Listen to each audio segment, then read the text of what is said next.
Hello students, welcome to Literature World. Today we will read chapter 2nd, part 1st. We are not afraid to die if we can all be together. In July 1976, my wife Mary, son Jonathan, 6 daughters Suzanne, 7, and I set sail from Plymouth, England, to duplicate the round the world voyage होती है समुद्री यात्रा made 200 years earlier by captain James Cook. जुलाई 1976 में मेरी wife Mary, मेरा बेटा Jonathan जो 6 साल का है, सुजान 7 ईयर की जो मेरी बेटी है, एंड मैं हमने एक यात्रा शुरू की। जो यात्रा जो थी किसके लिए? प्लाईमाउथ के लिए। प्लाईमाउथ से हम चले इंग्लैंड से, और वो यात्रा duplicate the round the world voyage होती है समुद्री यात्रा। एक यात्रा जो 200 साल पहले कैप्टन जेम्स कुक के द्वारा की गई थी। समुद्री यात्रा पूरे संसार का राउंड चक्कर लगाना, पूरे संसार की समुद्री यात्रा, विश्व का चक्कर लगाना, उसी की ही डुप्लीकेट वॉइस, मतलब सबसे पहले की थी जेम्स कुक ने, उसके बाद मैंने, मेरी वाइफ ने, मेरे बच्चों ने, हमने वो यात्रा शुरू करने के लिए हम वहाँ से चल पड़े। For the longest time Mary and I, a 37-year-old businessman, काफ़ी लंबे समय तक मैं और मेरी वाइफ मैरी, मैं 37 साल का एक बिजनेसमैन हूँ, had dreamed of sailing in the wake of the famous explorer, and for the past 16 years we had spent all our leisure time honing our seafaring skills in British waters. मैंने और मेरी wife ने कई सालों तक एक ऐसा सपना देखा था जो पहले किसी ने यात्रा की थी, उसी को दोबारा दोहराने का। और पिछले 16 सालों से हमने जो भी हमारा लेज़र टाइम होता था, मीन्स जो खाली समय होता था, हमें जो एक्स्ट्रा मिलता था, खाली जो कोई काम नहीं करते थे उस समय हमने ब्रिटिश समुद्र में अपना एक्सपीरियंस करने के लिए, ताकि जब हम जाएं तो कहीं कुछ गड़बड़ हो तो हम क्या क्या कर सकते हैं, तो वो सारा समय हमने पूरा व्यतीत किया। आवर बोट वेव वाकर, अब देखिए बोट जो जिसमें यात्रा की उसका नाम है Wave Walker. A 23 metre 30 tonne wooden हडल beauty had been professionally built, and we had spent months fitting it out and testing it in the roughest weather we could find. हमारी जो नाव थी वेव वाकर, वो देखिए 23 metre तो लंबी और 30 ton लकड़ी से बहुत बनी हुई बहुत ही सुंदर नाव थी। और इस काम के लिए ही बनी हुई थी कि भाई पानी के लिए ही, सेलिंग करने के लिए वाटर में, एंड और उसमें जो हमने डेकोरेशन का जो सामान भी लगा रखा था। और अगर मान लो हम यात्रा करते हैं और सबसे ख़राब जब मौसम हो जाए, रफेस्ट वेदर, उस समय इसको मतलब जांच पड़ताल करने में, उसको परखने में हमें काफ़ी महीने बीत गए थे। मीन्स अब ऐसा तो है नहीं कि अगर हमने कोई समुद्री यात्रा करनी है तो हम शुरुआत जैसे हमारा मन किया वैसे हम चल पड़े। उसके लिए बहुत सारी पहले से तैयारियां भी करनी पड़ती है कि मान लो अगर ऐसा हो गया तो तब हम उस सिचुएशन से कैसे बाहर निकलेंगे। तो इस तरह से वो तैयारियां करने में हमें काफ़ी महीने लग गए थे। The first leg of our plan 3 year 1,05,000 kilometre journey passed pleasantly as we sail down the west coast of Africa to Cape Town. अब देखिए हमने एक योजना बनाई थी, हमारी प्लानिंग थी कि 3 साल का जो है हमारा 1,05,000 किलोमीटर जो हमने यात्रा का जो फर्स्ट पार्ट था, first leg means first part, वो अफ्रीका के जो पश्चिमी तट है वो केप टाउन पहुंचने के साथ साथ हमारा वो पहला पार्ट बहुत हंसी खुशी से व्यतीत हो गया। प्लीजेंटली माने हंसी खुशी से। There before heading east we took on 2 crewman, नाविक होते हैं American Larry Vigil and Swiss Herb Seigler, to help us tackle one of the world's roughest seas the southern Indian Ocean. अब देखिए हम इससे पहले कि ईस्ट की तरफ बढ़े उससे पहले हमने क्या किया कि जो संसार का जो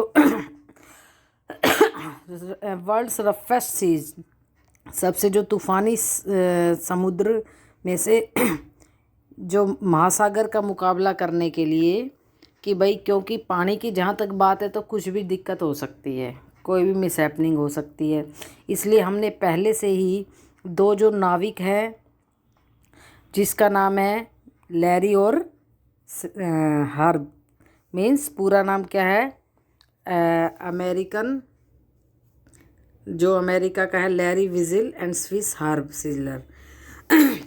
लैरी और हर्ब के नाम से ही आप लोग इसको याद कर सकते हैं, लैरी एंड हर्ब, ये 2 क्रूमैन थे। उन्हें हमने अपने साथ लिया कि किस लिए, टैकल करने के लिए कि अगर मान लो बहुत ज़्यादा रफेस्ट वेदर हो जाए और हमें उस महासागर का, हिंद महासागर का सामना करना पड़े, साउदर्न इंडियन ओशन का, तो हम क्या करें। हमें, क्योंकि हम लोगों को तो इतना नहीं आता, तो ये नाविक जो है एक्सपीरियंस्ड है, हमने इनको अपने साथ ले लिया उस रफेस्ट वेदर के लिए। On our second day out of Cape Town we began to encounter, माने मिलना, स्ट्रॉन्ग गेल्स। अब देखिए हमारा जो दूसरा दिन था केप टाउन से चलने के दूसरे दिन हमारा क्या हुआ, we began to encounter strong Gales.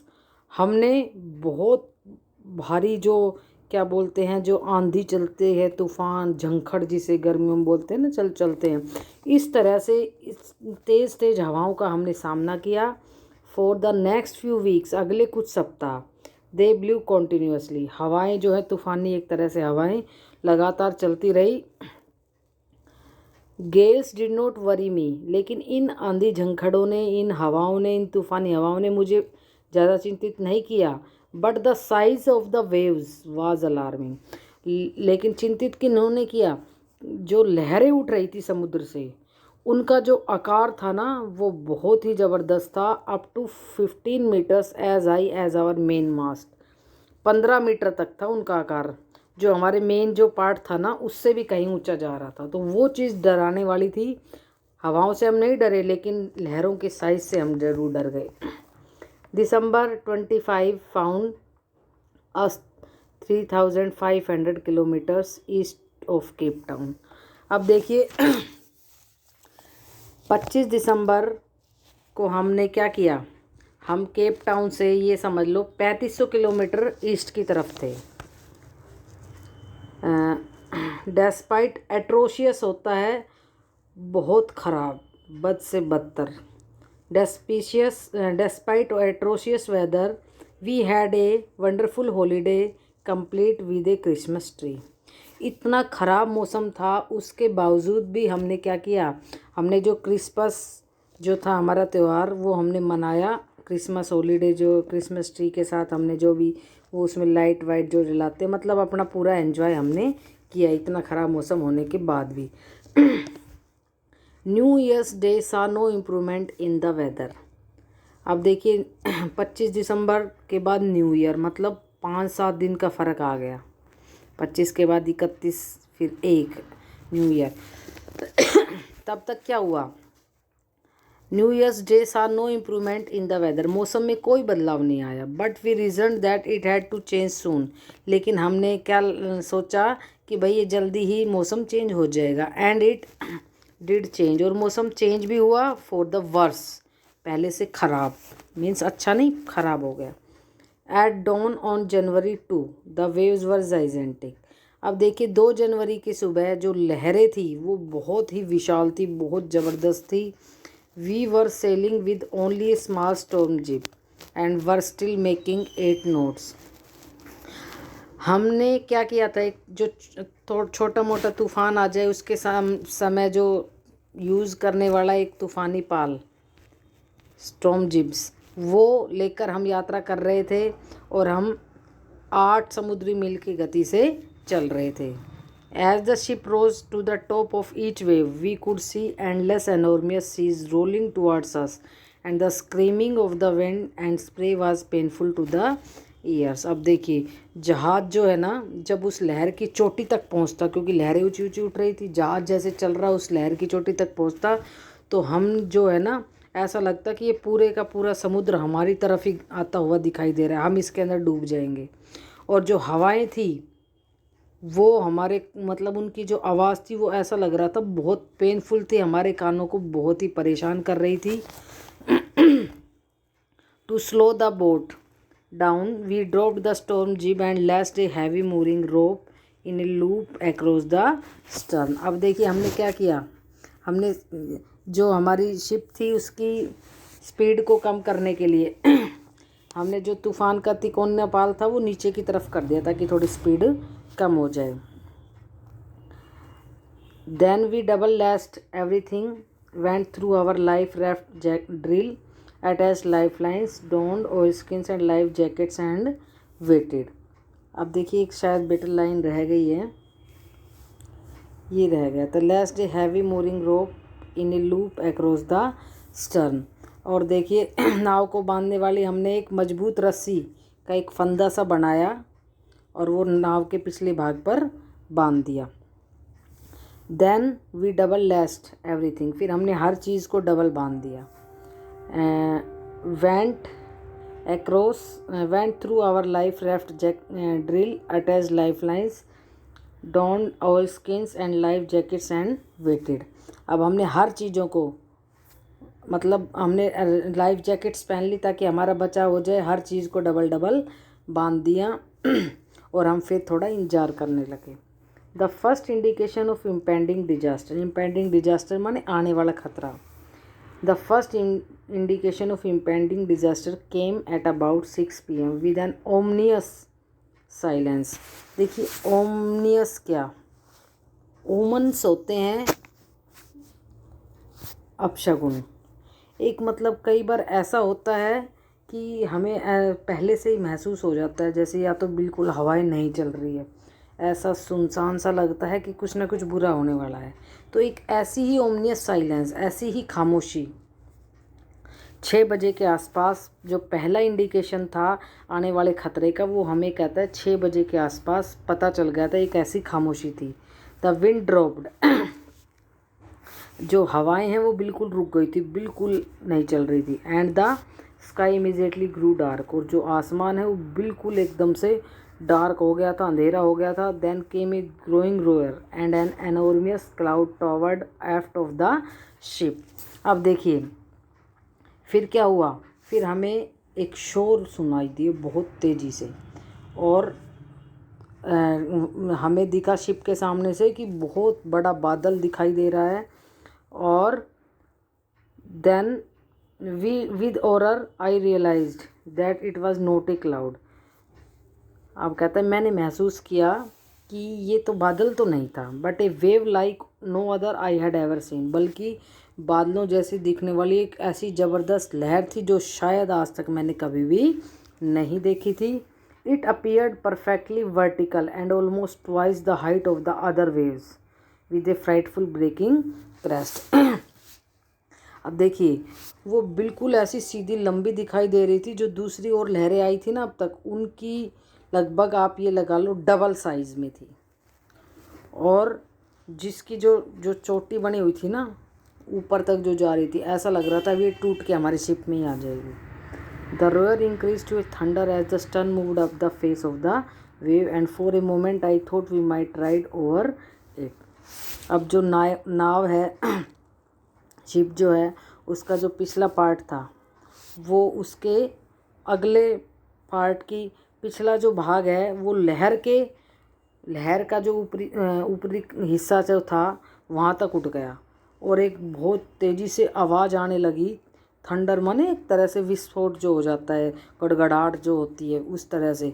और एक क्षण के लिए तो मैंने क्या सोचा कि भाई अब तो जो हमारी जो शिप है वो लहर के ऊपर ही चढ़ जाएगी और अब हम तो गए काम से। But then a tremendous explosion, tremendous explosion का मतलब क्या है, एक बहुत भयंकर धमाका। शूक द डेक, उसने हमारे पूरे नाव को हिला दिया। A torrent of green and white water broke over the ship. My head smashed into the wheel and I was aware of flying overboard and sinking below the waves. अब देखिए फिर क्या हुआ, हरा सफ़ेद रंग का पानी जो है एकदम से उस लहर के साथ हमारी शिप में घुस गया और मेरा सर भी जो है ना उससे टकराया व्हील से जो मतलब कंट्रोल में रखता है ना शिप को, उस व्हील से टकराया। और मुझे ऐसा एहसास हो गया था कि जो ये शिप है ये कहीं ना कहीं लहरों में से जाके लहर इसमें घुस के अब हम डूब ही रहे थे, ऐसा मुझे एहसास हो रहा था। I accepted my approaching death, मैंने तो स्वीकार कर ली थी अपने आने वाली death. And as I was losing consciousness, जैसे ही मैं मतलब थोड़ा सा बेहोश सा होता जा रहा था तो मैंने अपनी नज़दीक आती हुई डेथ को एक्सेप्ट कर लिया था। आई फेल्ट क्वाइट पीसफुल, और मैं बहुत ही शांति महसूस कर रहा था। Okay, thank you.